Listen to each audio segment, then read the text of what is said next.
ليس البر أن تولوا وجوهكم قبل المشرق والمغرب ولكن البر من آمن بالله واليوم الآخر والملائكة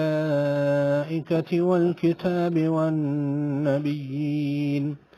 وآتى المال على حبه ذوي القربى واليتامى والمساكين وابن السبيل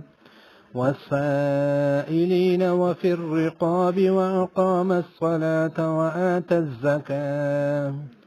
والموفون بعهدهم إذا عاهدوا والصابرين في البأساء والضراء وحين البأس أولئك الذين صدقوا وأولئك هم المتقون